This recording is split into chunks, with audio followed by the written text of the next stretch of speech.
All right, apparently we're live. Ladies and gentlemen, welcome to the In the Garden podcast with your host, Jake Hughes and Gideon Marlatt. Gideon has found Today a new our special technique with the mic. You're ruining it. I'm ruining everything, I know. I can't do this with my mic. But carry on. Today our special guest is Judah Rauch. Judah, welcome to the show. Thanks. It's good to have you. Yeah, you've been on the show before a couple of times. I know, third time's the charm. Yeah, right. Judah, I'm curious, what is it you do in your daytime? Well, besides commentate baseball, you mean? Whoa. No, well, anyway, sorry. Just that was some fun. No, hey, so you are another member of the Garden. Indeed. Yeah, and you have been on this podcast before. Couple times. Well, actually. yeah, it wasn't really meant to be, but it happened. Hey, it all fell into place, and we're It's grateful for intentional that. now. Yeah, Yeah, it was so good. how long have you lived at the herb garden? Can you tell us a little bit about the backstory to your connections with this place? Well, the end of my second year is coming up. The way that I heard about it, I was looking for housing going into sophomore year, wanted to show, just prove to myself mostly I could be a little more independent. And Ellie was like, hey, Ellie's story is like, heard you were looking for housing. You should talk to Gideon. So I talked to you and ended up getting at the house. I was like, these three boys are fun. I'd like to know them a little bit better. And so that's what happened. Nice. And it all Plus, fell we into got some place. pretty good sophomores Wow. or then freshmen thrown in the mix. Yeah. All right. So, Judah, you work at Lycast? Yeah, Is that I'm correct? a billionaire philanthropist playboy who doesn't play well with others. No, that's a quote from Iron Man. I thought so. It's right. I was gonna say. Clearly. No, honest question. So, yeah, you're not a software engineer. You're a Data engineer. data engineer. Mm. All right. I mean, What for does that those entail? for those non-geeks or plebes out there, That's me. yeah, and me. What is the difference, if you would? So software engineers, you kind of have the different levels. You've got full stack web developer. Software engineer is very, very broad. Oh, Very broad. is it kind of the umbrella term? Yeah, yeah, Okay. really. So, like, I don't think there's anyone at Lycast who specifically just has a title software engineer. At kind of subcategories, you've got front end developers, back end. So front end, you're like monitoring and actually keeping up with the UI. So if you have a website, Okay. how stuff gets displayed Right. programmatically. Back end is, or full stack is really, the power. Kind of. I've not been a full stack web developer, so I can't really. But I was gonna say that's kind of what it Are is. you one of Data engine. the power. Oh, gosh. Gideon. Data engineer, what we do specifically is we're working with government data. Ooh. And that is a fun time. I've only done it a couple weeks, but Have holy you learned hey. a lot? That Yeah. seems like the type of job where you learn a lot. Yeah. Maybe this is confidential information, possibly. How many just money laundering or frauds do you just come across in the data? Well, How much fraud have you committed, Judah? That I'm actually curious about. I do not create data. I'm not God. I don't say ex nihilo. No. ta-da. I'm just curious if you're dealing with government data. Yeah, that's you just- do see That's gonna be a lot odd of corruption. odd behaviors. There was a guy who was actually converting our China, the way that we process our China data from one coding language to another to be more integrated with 90% of the rest of our processes. And, there was a couple things that maybe weren't quite the same.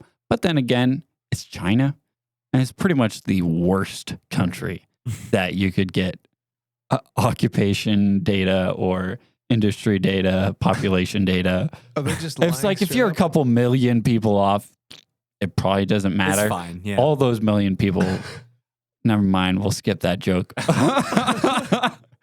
Good man. I love how you're growing in this area. Bleep. Yeah. So, Self-censor. Carter, all right. So Judah, you've been at the garden for 2 years now. Is that accurate? Correcto. Okay.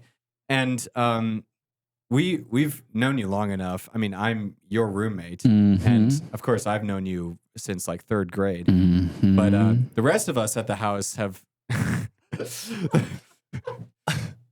Should I be threatened by all these Mhm. Okay, all right. moans that are happening? Can I'm trying to ask you a question. So I know about certain hobbies that you have. One of which is 3D printing, right? Yeah. Yeah, we got can you it talk out a little bit now. about that? You have a 3D printing machine that you're occupied with a lot. Yeah, I've had a couple commissions. I designed like an electronics part for one of my neighbors, and he actually paid me pretty well. That was fun. And then I've Okay. 3D printed a couple cosplay helmets, 2 Iron Man helmets, Mandalorian helmet. Those were fun. I do Wow. them not because I'm like trying to build a costume. I just think it's cool, and I just like making stuff. You're not wrong. And so Nice. I got it. I was like, this seems like a really cool tool. Yeah. And I got it like 5 years ago. And it's been fun just you learn a lot and just trying to fix things on it.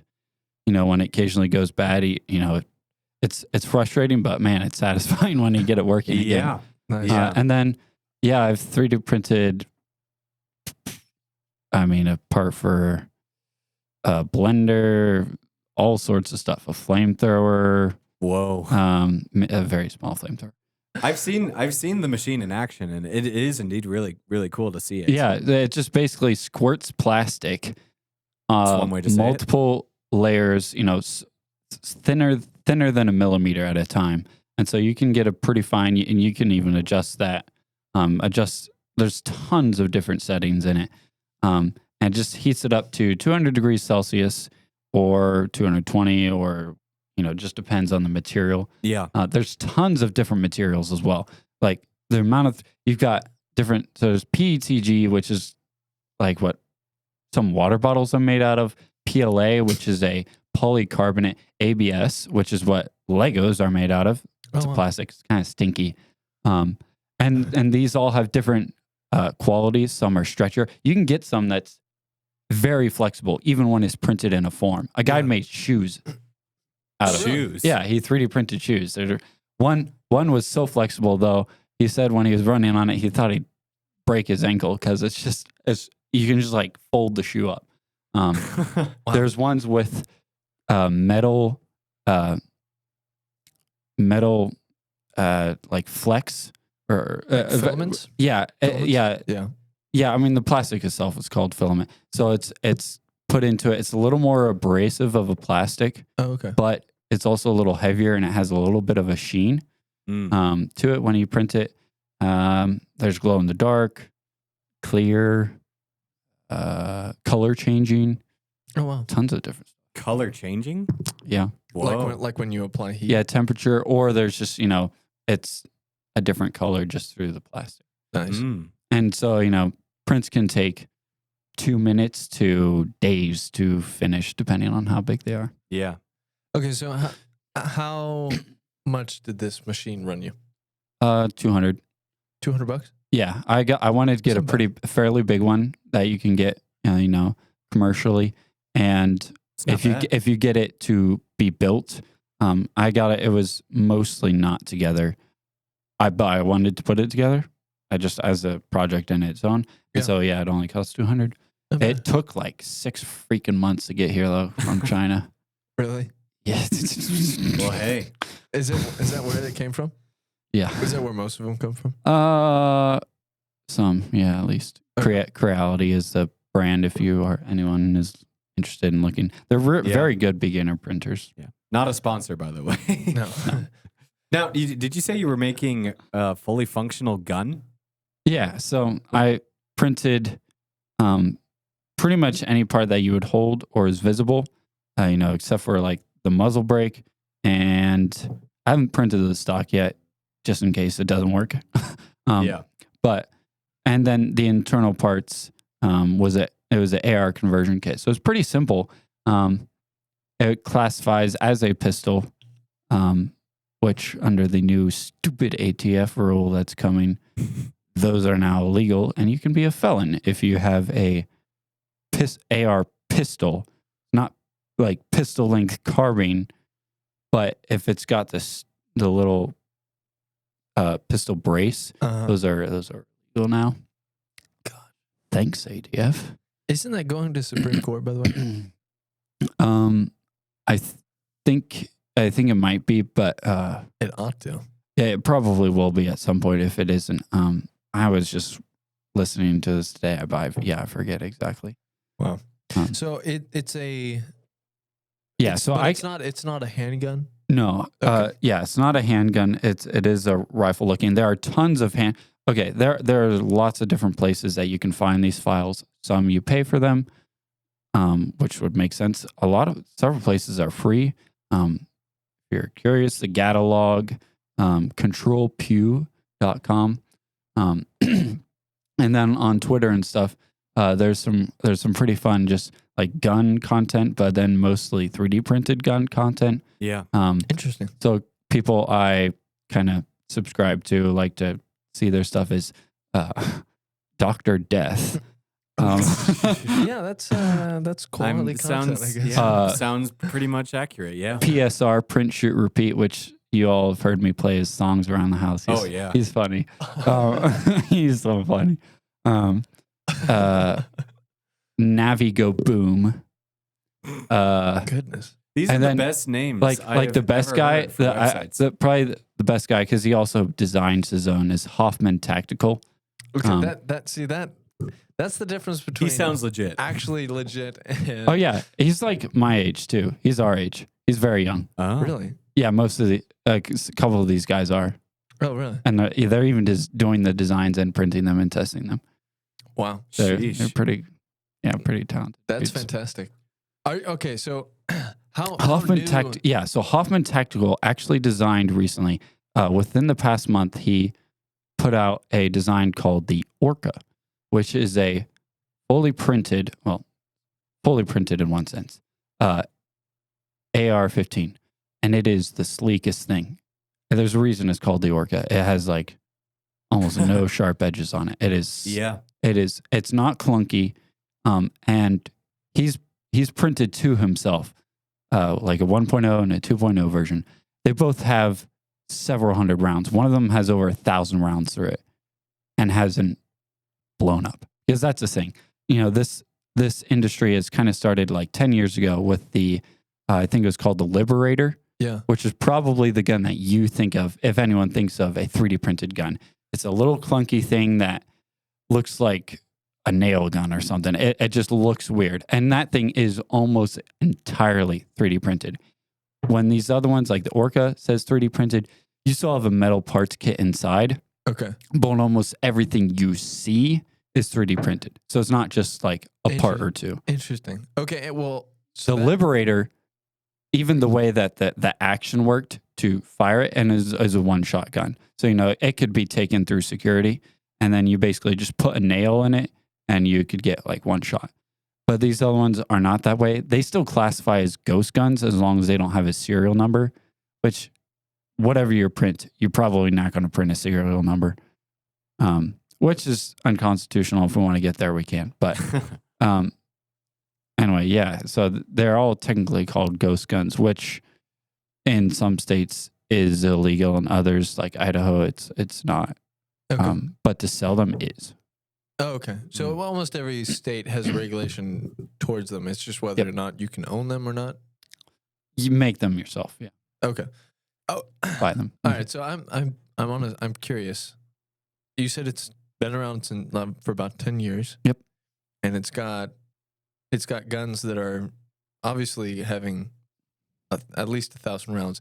Hold on. So comparative to a normal, let's say AR, how does that stack up? Because I know a normal rifle can get at least 10,000 through it if you're nice to it, but right? Yeah. I have not ever shot something near that many rounds, but yeah, that sounds fairly reasonable. Like we need to look up something. Yeah, we need to ask Dr. Google. Yeah, I know. People put at least 5,000 rounds through some of their rifles. Okay. Mm. So the whole goal of these is just to kind of get them to just kind of match industry. It's to put firearms in the arms of the layman, which is what the Second Amendment was originally about. They wanted everyone to have firearms. Yeah. And this is a way, like, when the government's wanting to crack down more on a lot of, I've seen several tweets by, people in the 3D printed, or people are whining like, it's going to blow up in your hand. You're going to be scarred for life.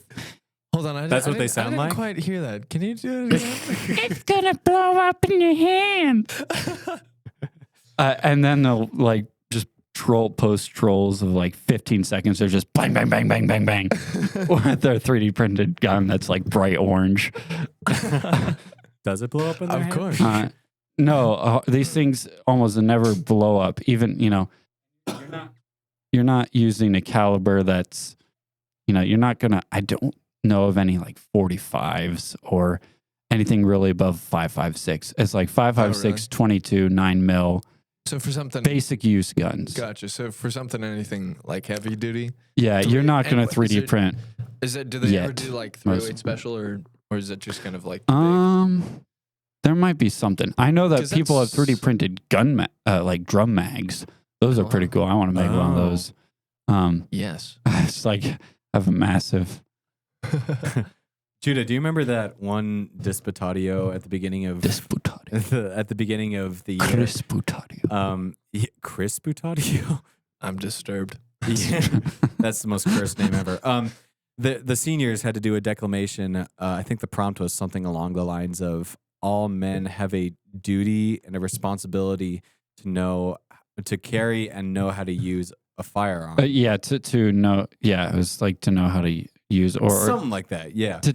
Basically involved, they would have to do some training. It wouldn't necessarily mean they have to carry it all the time, but yeah, it was something like that. Yeah, I just remember getting flashbacks to that whole debate, and you had some thoughts about that, didn't you? I was disappointed. Okay. Yeah. So why the disappointment? Was it just because they weren't doing the same arguments you were thinking? Some of them are probably I listening don't to remember this right all now. their arguments precisely, but just in general, I would have liked more.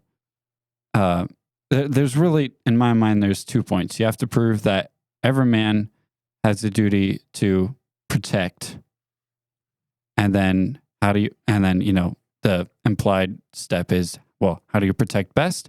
Firearms.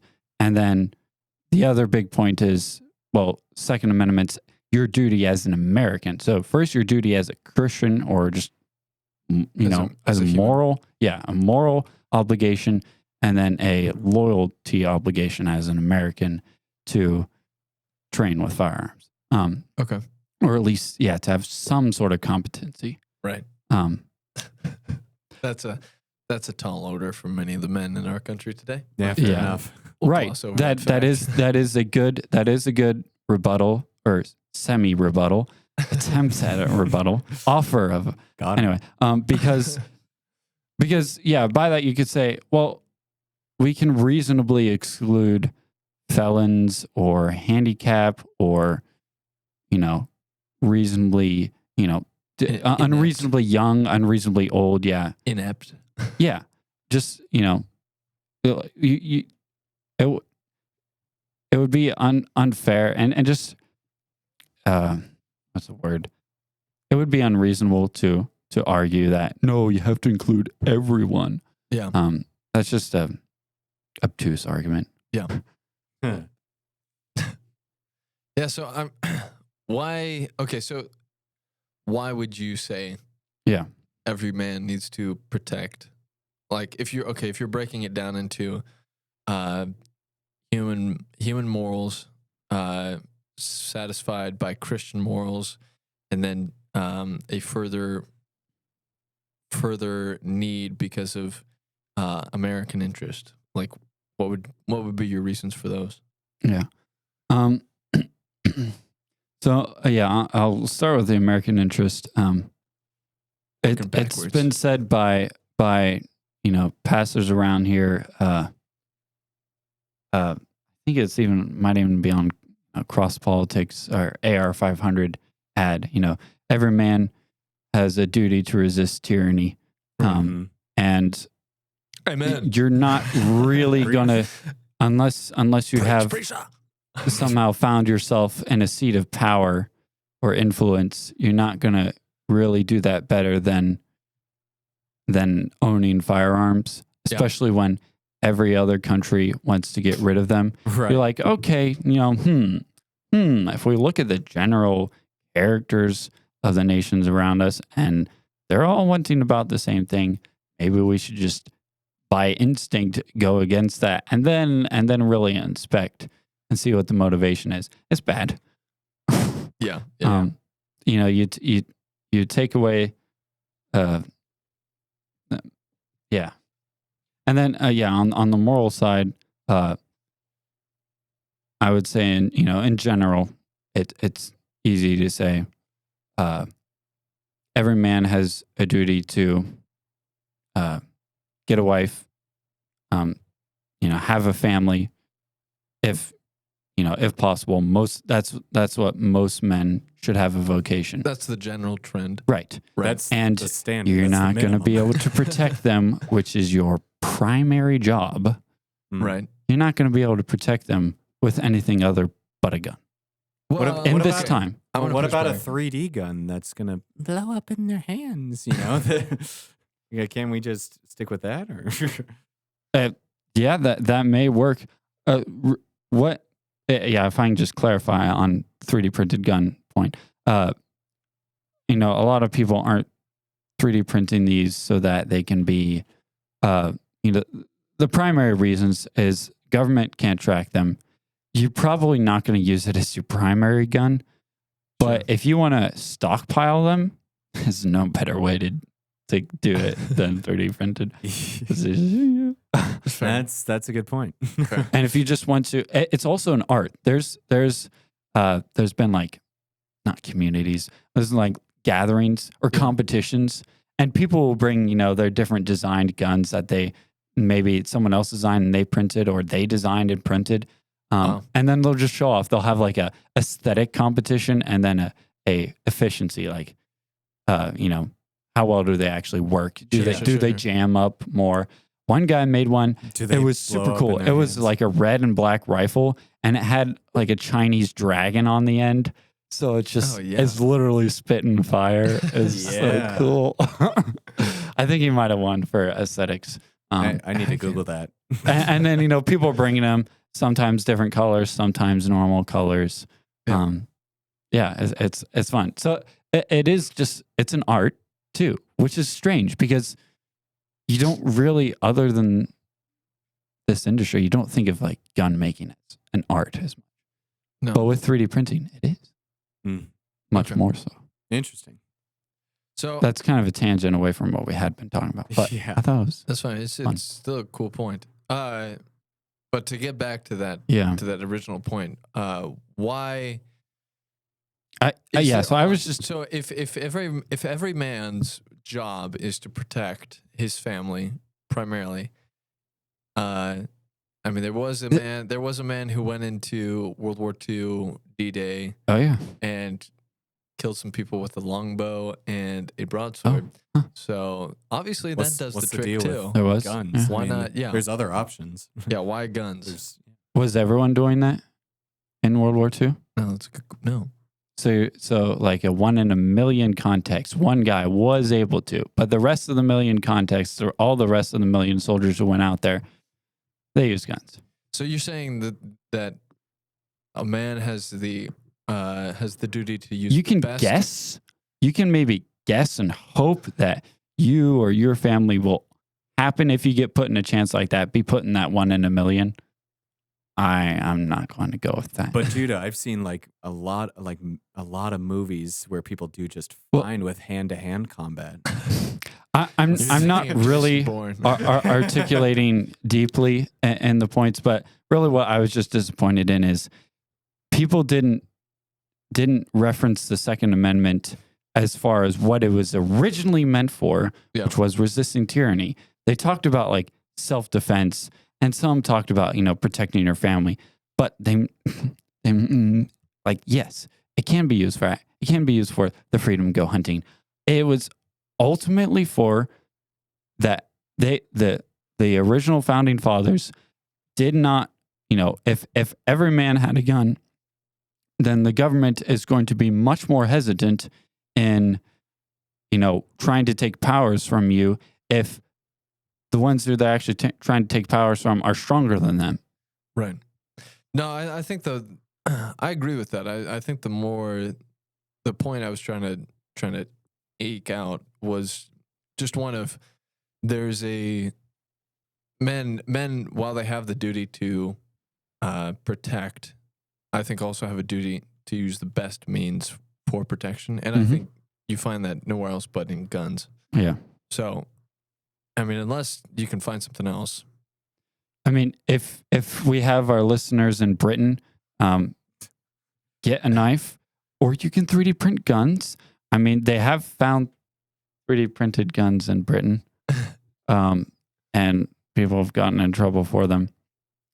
We're not encouraging anyone to be using illegal activities. So within the purview of the law. Please. Oh, I'm encouraging to hear it here in the USA and in the NSA in the US, because if that's your way to get guns, do it. All right, hey, that is your choice. We're not as a podcast. We're not going to encourage you. But hey, that's your right to say that. Well, yeah. Well, you have an obligation to when a government makes an unjust law, you have an obligation to break it. I agree with you. Now that's different from inappropriate laws. Like there are laws in Oklahoma, no whaling. I'm serious. There's a law, no whaling in Oklahoma. In Oklahoma. Hold on, are we talking about like ship whaling? Or there's a law maybe in Georgia, whaling. like you can't eat ice cream and walk on the sidewalk backwards. I have a book it has a list of like at least 10 laws. Really random laws. It's like you can't box a kangaroo in Kansas or something. It's weird. Okay, that one might be justified. But so no, those are inappropriate laws. Like that. It's just petty tyranny or petty authoritarianism. Yeah, those ones you don't have to break. Don't even worry about those. But ones that are unjust or that are tyrannical, like the government saying, put on a mask. You have a duty to not put on a mask once we know that it does nothing. And they're just doing it to force you around. Right. Yeah. I wore a mask very occasionally. And it didn't make me feel good, but I may have chickened out at some points. But as a whole, we should have. People, Christians should not have been wearing masks. They should have been going to church, should have been going to school, because those were unjust laws that, you have to stand up, and you're not going to change things if you don't stand up. One, you stand up just for the sake of standing up and not caving into the unjust laws. Two, you stand up to hopefully change back to just laws. Yeah. And you've been signaling that we're way over time. Well, we're not way over time. It's just, we should start thinking about wrapping it up. And Carter's going to cut this out anyway, so it's going to be, you can say whatever you want now. Yeah. Because Carter's going to cut. Blah, blah, blah, blah, blah. You might, we'll see if you have to bleep out, because the Print, Shoot, Repeat had Hoffman Tactical on, and they do some videos together. And his video, because, if you want to talk about demonetization, gun YouTubers, specifically 3D printed, they are cracked down on by YouTube almost more than any other content creators. Like more than conservatives. Maybe Alex Jones is the only person more cracked down on, because like all of them got banned. Print his own The guns? previous videos they had all got removed because they had magazines larger than like 30 rounds, or they happened to show a suppressor. If you showed yourself screwing on your suppressor, they took your video off. So people would now they'll say, I'm going to put the suppressor on. They'll cut and boom, it'll be on. so that they can keep their video on. It's getting ridiculous. So they that's banned really a bunch of stuff all at once, like a couple months ago, and they've allowed some of them to come back, repost a couple things. They got a little more lenient, but it was a massive hit. Wow. All right. Well, hey, it's been a blast having you on, Judah. Thank you for coming on and talking. Yeah, thanks for letting me rant for Yeah. a long time. And for the past 2 episodes that you were on. Thanks for coming on those as well. Yeah.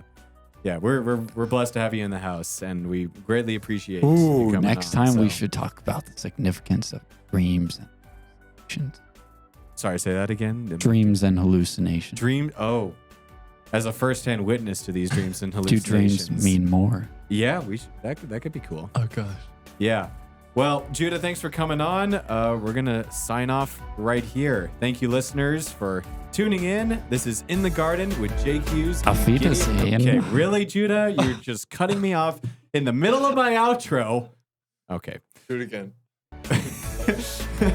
Du Well, bist sehr wunderbar. Okay.